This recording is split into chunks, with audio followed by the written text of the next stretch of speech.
തൃപ്പൂണിത്തുറ ചൂരക്കാട്ട് സ്ഫോടനം നടന്നിട്ട് 4 ദിവസം പിന്നിട്ടിരിക്കുകയാണ്. ഇപ്പോഴും അതിൻ്റെ ഞെട്ടലിൽ നിന്ന് പ്രദേശവാസികൾ മുക്തരായിട്ടില്ല. വീടുകളിലേക്ക് കയറി താമസം ഇപ്പോഴും സാധ്യമല്ല. പലരും ബന്ധുവീടുകളിലും മറ്റ് സ്ഥലങ്ങളിലുമൊക്കെയാണ് താമസിക്കുന്നത്.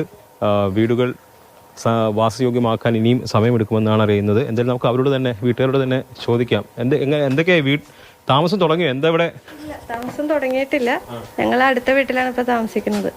അപ്പൊ ഇവിടെ വൃത്തിയാക്കിക്കൊണ്ടിരിക്കണേ, വൃത്തിയാക്കി തുടങ്ങിയിട്ടേ ഉള്ളൂ. വൃത്തിയാക്കി കഴിഞ്ഞാൽ കയറി താമസിക്കാമെന്നുള്ളൊരു ധൈര്യമുണ്ടോ? ഇല്ല, ധൈര്യമില്ല. അതിന്റെ അടിത്തറയൊക്കെ എങ്ങനെയാണെന്ന് നമുക്ക് അറിയില്ലല്ലോ. മൊത്തം ഷെയ്ക്ക് ചെയ്തിട്ടിരിക്കുവല്ലേ. അപ്പൊ എങ്ങനെയാണെന്നുള്ളതൊന്നും നമുക്കറിയില്ല.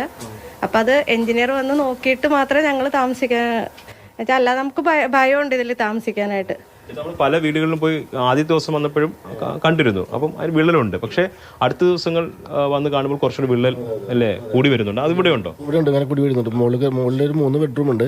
എല്ലായിടത്തും മൊത്തം ക്രാക്ക് കാണുന്നുണ്ട് ഇപ്പോൾ. അപ്പോൾ ഞാനിപ്പോൾ മെമ്പർ വിളിച്ച് പറഞ്ഞായിരുന്നു. മെമ്പർ ഇപ്പോൾ ആളെ അയക്കാം, എഞ്ചിനീയർ അയക്കാമെന്ന് പറഞ്ഞിട്ടുണ്ട് ഇപ്പോൾ. അതെ, അങ്ങനെയാണ് അവസ്ഥ. താമസിക്കാൻ ഒരു ധൈര്യമില്ല. ഇല്ല, താമസിക്കാൻ പറ്റാത്ത അവസ്ഥ. അതായത് ഫ്രണ്ട് ഡോറും മറ്റേ എല്ലാ ഡോറും ഒക്കെ ഡാമേജ് ആയിട്ടിരിക്കുകയാണ്.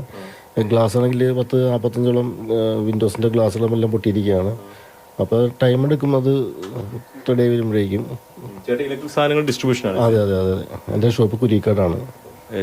അതിപ്പം ഉണ്ടോ ഡിസ്ട്രിബ്യൂഷൻ നടക്കുന്നില്ല. വണ്ടി 2 ഡാമേജ് ആയിട്ടിരിക്കുകയാണ്. ഈക്വലാണ് ഞാൻ സപ്ലൈ പോയിക്കൊണ്ടിരുന്നത്. അതിപ്പോൾ അനയ്ക്കാൻ പറ്റാത്ത അവസ്ഥയിലിരിക്കുകയാണ്. അത് ഡോറെല്ലാം ബെഞ്ചായിട്ടിരിക്കുകയാണ്.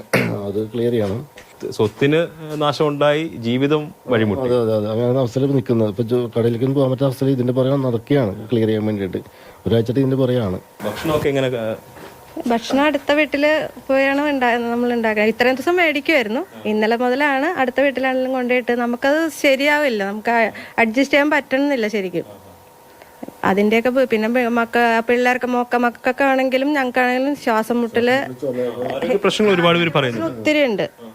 അപ്പൊ അത് ഇന്നിപ്പോ ക്യാമ്പ് വെച്ചിട്ടുണ്ടെന്ന് പറയണു. നമുക്കിനി പോണം.